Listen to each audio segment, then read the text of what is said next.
और वो सभी बातें बताने के लिए ही हम सत्य सनातन पर आते हैं। वो सभी बातें बताने के लिए अब हम आपके पास आने वाले हैं, अब हम आपके घर पर आने वाले हैं, अब हम आपके शहरों में आने वाले हैं।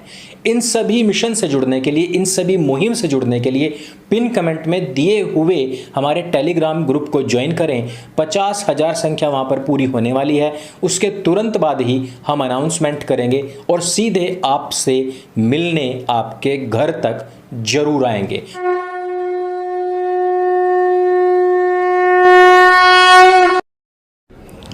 नमस्ते दोस्तों, आप सबका स्वागत है आपके अपने YouTube चैनल सत्य सनातन में। आज हम बात करेंगे बकरा ईद पर सुप्रीम कोर्ट के स्वतः स्फूर्त संज्ञान लेने पर। स्वतः स्फूर्त संज्ञान लेने के बाद में सुप्रीम कोर्ट ने एक तरफ कावड़ यात्रा के ऊपर तो बैन लगा दिया है, जहां एक तरफ उत्तर प्रदेश में केसेस काफ़ी कम हैं, जो एक्टिव केसेस हैं वो भी कम हैं। वैक्सीनेशन प्रोग्राम बहुत तेजी से है, इवन मैं कहूँगा कि पूरे देश के अंदर नंबर 1 है। चेकअप्स जो हैं, चाहे वो रैपिड हो चाहे RT-PCR हो, सबसे ज़्यादा हो रहे हैं। सबसे ज़्यादा कंट्रोल्ड अगर कहीं पर कोरोना है तो वो है उत्तर प्रदेश। लेकिन फिर भी स्वतः संज्ञान लेते हुए स्वतः स्फूर्त हमारे सुप्रीम कोर्ट ने यूपी के अंदर कावड़ यात्रा पर तो बैन लगा दिया, क्योंकि यहाँ पर भीड़ जमेगी, एक दूसरे से महामारी फैलने का खतरा बढ़ जाएगा। लेकिन दूसरी तरफ सुप्रीम कोर्ट ने अभी तक भी कोई संज्ञान इस बारे में नहीं लिया कि बकरा ईद कल आने वाली है और उसके दौरान उस मौके पर गैदरिंग्स होंगी, मिलजुल कर लोग नमाज पढ़ेंगे, मिलजुल कर के कुर्बानियाँ दी जाएंगी और मिलजुल कर ही उस कटे हुए बकरे से बनी हुई बिरयानी खाई भी जाएगी। लोग एक दूसरे को गले भी लगाएंगे। लेकिन इस मामले में कहीं पर कोई भी फैसला नहीं दिया गया है।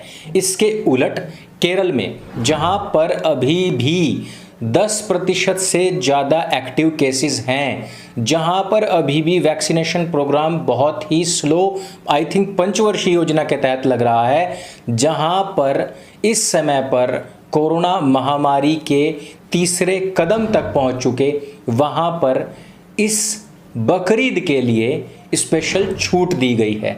इवन 3 दिन की छुट्टी दी गई है कि 3 दिन तक कोई लॉकडाउन नहीं होगा, आपको जो करना है आराम से कीजिए।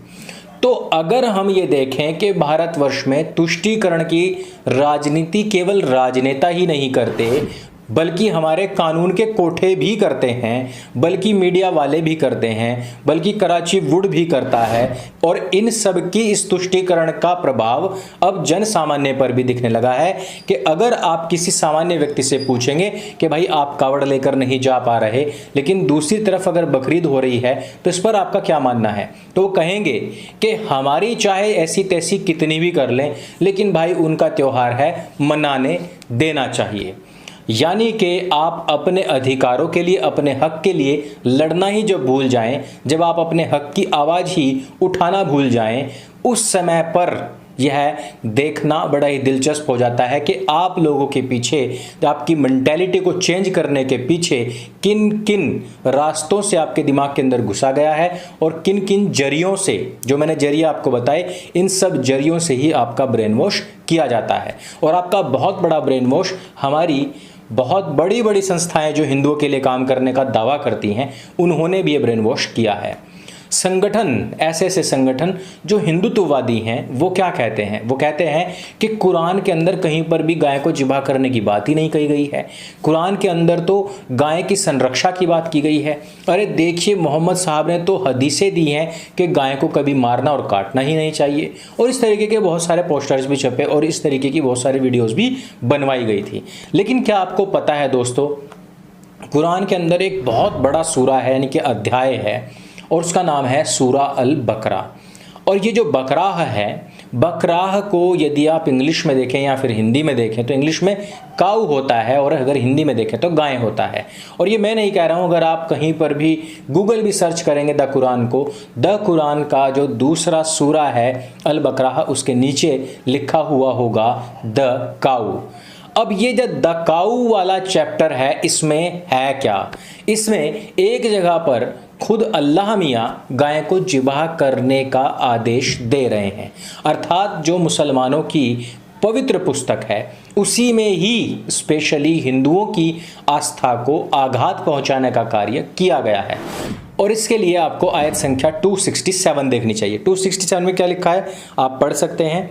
और वह वक्त याद करो जब मूसा ने अपनी कौम से कहा कि खुदा तुम लोगों को ताकीदी हुक्म करता है कि तुम एक गाय को ज़िबह करो।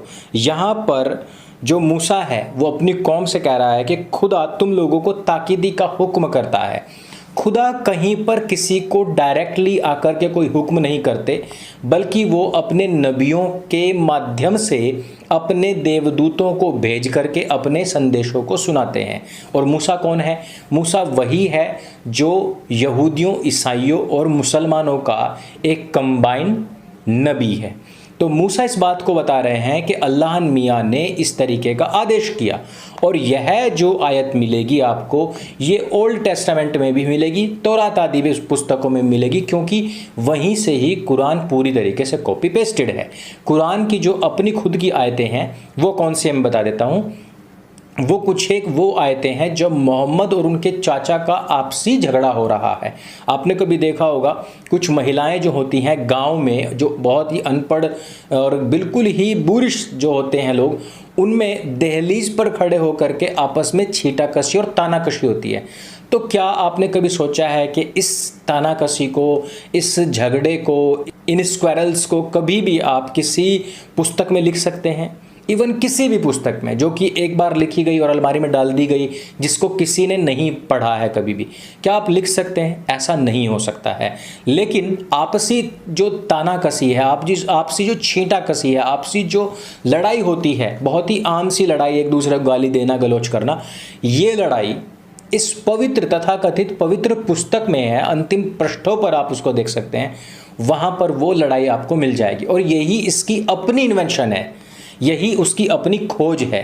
अर्थात दूसरों को ताना देना, दूसरों को गाली देना, दूसरों को टीज करना, ये उसकी अपनी इन्वेंशन है। बाकी जितनी भी चीज़ें हैं वो पिछली पुस्तकों से उठाई गई हैं, कॉपी पेस्ट करी गई हैं, थोड़ा कुछ बदल करके या फिर हूबहू। अब इन सब चीज़ों को गौर करते हुए आप खुद सोचिए कि हिंदू की भावनाएं भला सुरक्षित कैसे रह सकती हैं। एक तरफ आपने देखा कि जैसे ही कोई भी हिंदुओं का त्यौहार आता है तो उसका मजाक बनाने के लिए सारी एडवर्टाइजिंग कंपनीज सक्रिय हो जाती हैं।